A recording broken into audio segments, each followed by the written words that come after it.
એકલી ગઈ, ઝાંપીજી ન લઈ ગઈ કે એમ તો હોશિયાર રેશમી કપડામાં એ વસ્ત્રજી બાંધી ગઈ. મને એમ થયું સ્નાન કરાવી દીધું. એટલે મેં તો વસ્ત્રજી એટલે સાક્ષાત પુષ્ટિ પુરુષોત્તમ છે એમ જ માયનું, અને સ્નાન કરાવી અને રેશમી કપડાથી લૂછીને પધરાવી દીધા. ઘરે જઈને શ્રમ ભોગ થયો હતો. મને એમ કે હવે આ તો કલર વયો ગયો છે બગડી. જેવા વસ્ત્રજી હતા એવા ને એવા જ, 0.1% અંદર કાંઈ ફેર નહીં. એ આજે પણ મારા માથે બિરાજે છે. મેં કીધું પણ તમે આમ મારી યારે આમ બોલતા તો તેવી રીતે તમારે લૌકિક કે ના, હું સમજી ગઈ, પણ આ બધા બેઠા હતા ને એટલે મારે નહોતી કરવી. પ્રગટ કરે રસ જાય.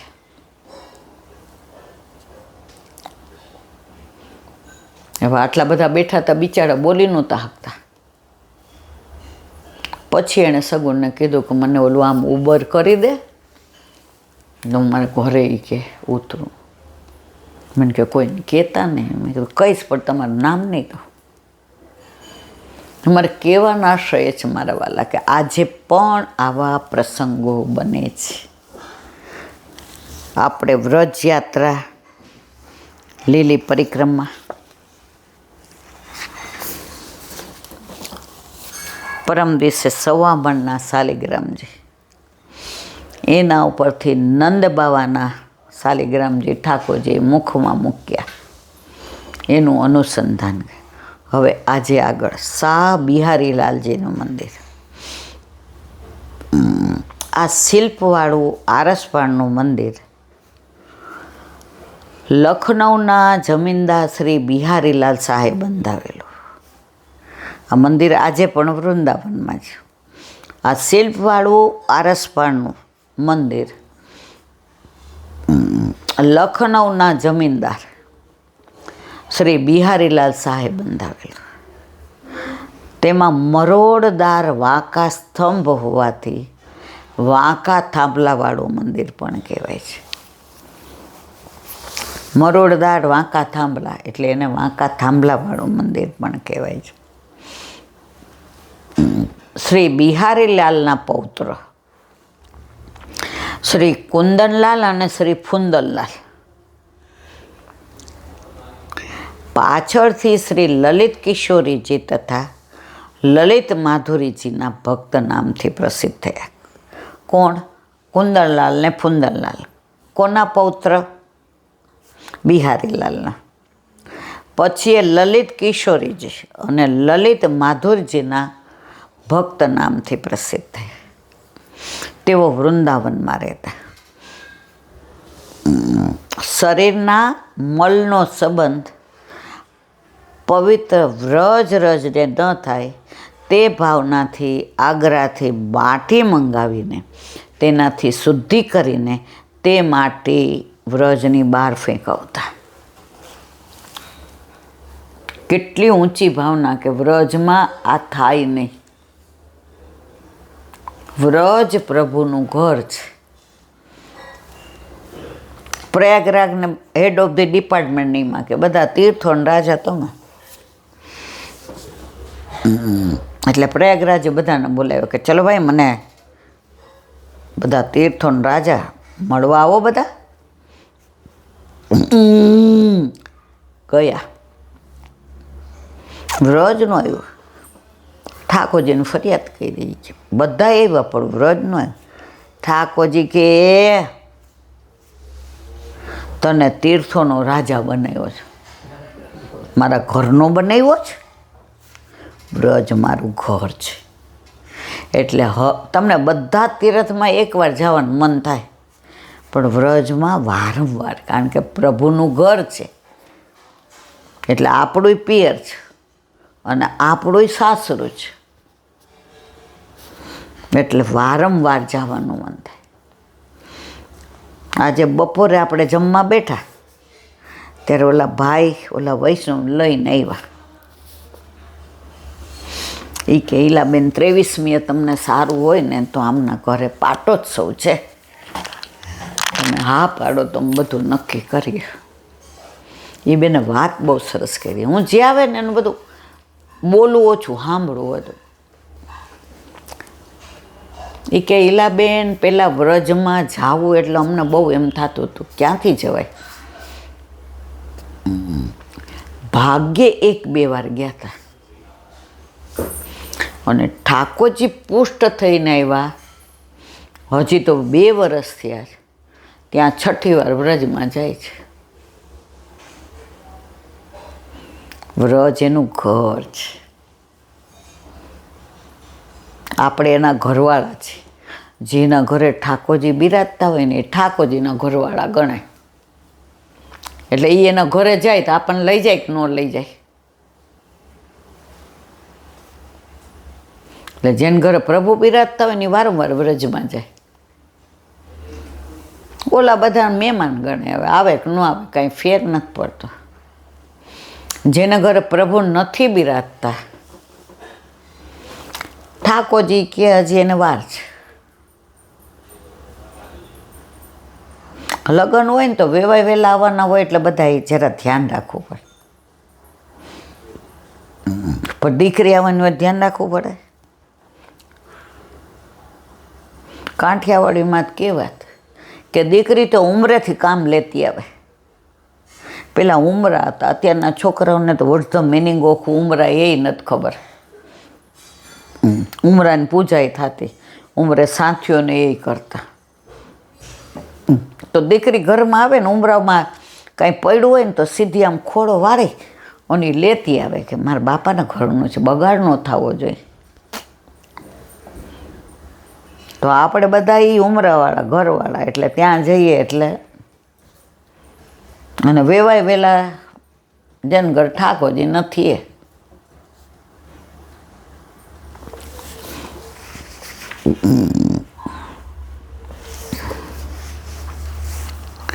આ મંદિરમાં શ્રી બિહારીલાલજી તેમના 2 પુત્રો તથા મુનિમના ચિત્ર આરસમાં કરેલા દેખાય છે. ભદ્ર ભાવના તેમજ વૈષ્ણવોની ચરણરજ પોતાને મળે. નીચે શું કામ? વૈષ્ણવોની ચરણરજ મળે. તમે મુઠ્ઠી મગનો મનોરથ શું કામ કરો? એટલા વૈષ્ણવ આવે, એટલાની ચરણ રજે પડે ઘરમાં. તમે બુહારી કરો ને રજ અહીં માથે લગાડો, તમારા દોષ નિવૃત્ત થતા વાર ન લાગે. અમે સૌરાષ્ટ્રમાં બધું જોયું છે. પેલા ગાર હતી, ગાર એટલે છાણ, થોડી રજ અને પાણી લઈને એને આમ ચોળીને આમ ગાર બનાવે. એમાં મારા મામી તો પંખાને એવું બનાવે, એવું સરસ લાગે ને. પછી મુઠ્ઠી મગનો મનોરથ કર્યો હોય ને આટલા વૈષ્ણવ આવે ને એટલે બુહારી કરીને ભેગું કરી રાખે. પછી કોઈ હાજુ માંદું થાય, કોઈનું માથું દુખે એટલે રજ હોય ને સહેજ મોઢામાં દઈ દેવાની. અમે આ બધું જોયું છે. મુનિમ મંદિરમાં દ્રવ્ય ખર્ચવાની ના કહેતો, હંમેશા મુનિમાં આવા જ હોય. એટલે શ્રીજી બાવાને ગુસાઈજીએ પૂછ્યું કે આ કૃષ્ણદાસ અધિકારી તો લીલામાં પહોંચી ગયા, મારા વાલા હવે હું કરું? રસ્તો કાંઈક કાઢી દો, આ તો ચતુર શિરોમણી. શ્રીજી બાવા કે ઉપરનો લઈને ઊભા રહ્યો, જેને પોતાનો બગાડ કરવો હશે ને એ અધિકારી બનવા આવશે. કારણ કે હંમેશા કુંભાર કરતા ગધેડા ડાયા હોય. ગોસાઈજી રાજી થઈ ગયા કે સાપ મરે ને લાકડી ભાંગે દે, એટલે જેનો બગાડ થવાનો હોય ને એ અધિકારી બને. એટલે મોનેમ જો ખર્ચ કરવાને ના પાડતા, શેઠના પૈસા પોતાને લેવા નહીંતર દેવા તોય ના પાડે. એટલે બધે આવું જ હોય. તેથી તેને તેમાં અલૌકિકમાં આંધળો બનાવ્યો. જુઓ, મંદિરમાં છોટે રાધા રમણજીનું સ્વરૂપ છે. કયા મંદિરમાં? બિહારીજીના મંદિરમાં. બોલો, મુનિમ ના પાડતો ને નહીં વાપરવાના, એનો આંધળો બનાવ્યો. આ બધામાં પાઘડીનો વડ છેડે આવે મારવાલા. કરીએ ત્યારે બહુ સારું લાગે. અરે વાહ, આપણને બધા માન કેટલું આપે છે. ઠાકોરજી કરતાં એને સલામ મારે બધા. અરે વાહ. પછી એનું પરિણામ ભોગવવા તૈયાર રહેવું પડે હો મારવાલા. બોલો વલ્લભાધીશ. મધુરાષ્ટક. પાણી મધુરો, હસ્ત મધુરો.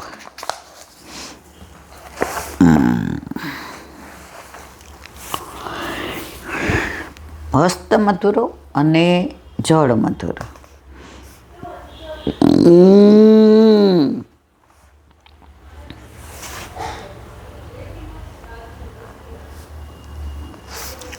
રાસમાં પ્રભુ પોતાના શ્રેયસ પસારી આલિંગન આપી, ક્યારેક કરકમલનો સ્પર્શ આપી, વિનોદથી નખના ભાગથી, કાલે આપણે વાંચી લીધું છે. હા,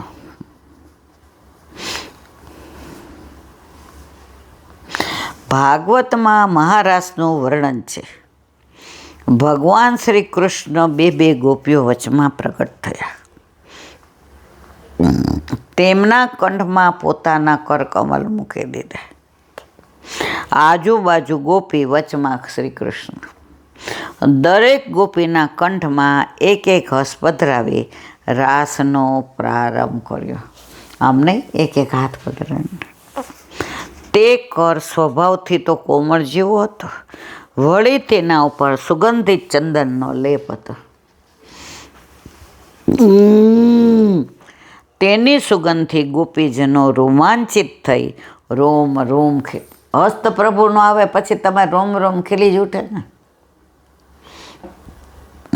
પરમ કૃપાળુ શ્રી વલ્લભનંદન કરત કૃપા નિજ હાથ દઈ. જો આવ્યો હસ્ત. હસ્ત મેળાપ થાય ત્યારે હસ્ત જ હાથમાં હોય.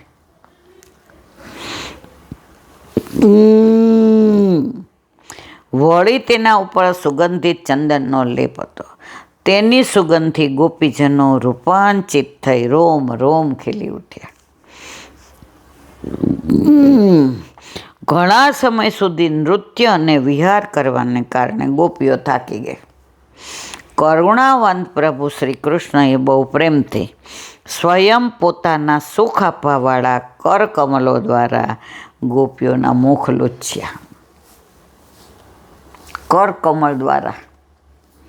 જો હસ્તકમળ, કરકમળ, હૃદય કમળ, હાથમાં કમળ, નાભી કમળ, ચરણ કમળ, 10 કમળ છે, જેનું વિવરણ મેં થોડા વખત પહેલાં કરેલું છે, એટલે હવે નથી કરતા. તે કરકમલના સ્પર્શથી ગોપીઓ આનંદિત થઈ ગઈ. અનેક પ્રેમ ચેષ્ટાઓ રાસમાં, નૃત્યમાં ને ત્યારબાદ જળ વિહારમાં ગોપીજનોના અનેક જન્મોના મનોરથ પૂર્ણ કર્યા. તે હસ્ત મધુર છે, પાણી મધુર છે. હસ્તની લીલાનું અનુસંધાન કરોડો જન્મ સુધી કરીએ તો ઓછું પડે. આ તો ટૂંકમાં છે.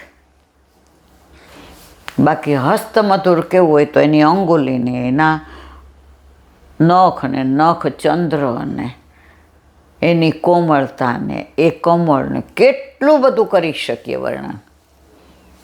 પણ આપણે બધા તો કેવું છે, સમયથી બંધાયેલા છે. હવે દયારામભાઈના ચંદ્રાવલા. વલ્લભાધીશ દયારામભાઈના ચંદ્રાવલા 45મું ચંદ્રાવલું. ગોવિંદ સ્વામીએ ગાયું છે, કૃષ્ણ શ્રી કૃષ્ણ કૃષ્ણ કહે રે મન મેરે. આ પદમાં સારભૂત એવું બતાવ્યું છે કે હે બન, તું શ્રી કૃષ્ણ કૃષ્ણ કહે, હે મન, બાવરા, હું તને વારે વાર કહું છું, તું માનતો નથી, તેથી લાગે છે કે તું બેરો હોઈશ. કોને કહે છે? મનને. હે મન, જગત તો બાવરા જેવું છે, માયામાં લીન છે. પરંતુ શા માટે બાવરું બને છે? તારા કરોડો જન્મોના પાપો પલટવારમાં નષ્ટ થઈ જશે અને પ્રભુના ચરણારવિંદ પ્રાપ્ત થશે. માટે વારંવાર ચરણ શરણ સ્વીકારી શરણ મંત્ર શ્રી કૃષ્ણ શરણમ મમના ઉચ્ચાર કર. શરણ મંત્રના ઉચ્ચાર, મનન, ચિંતન તે આનંદ પરમાનંદની પ્રાપ્તિ કરાવે છે. માટે કવિશ્રી કહે છે, સેવો શ્રી કૃષ્ણ કૃપા.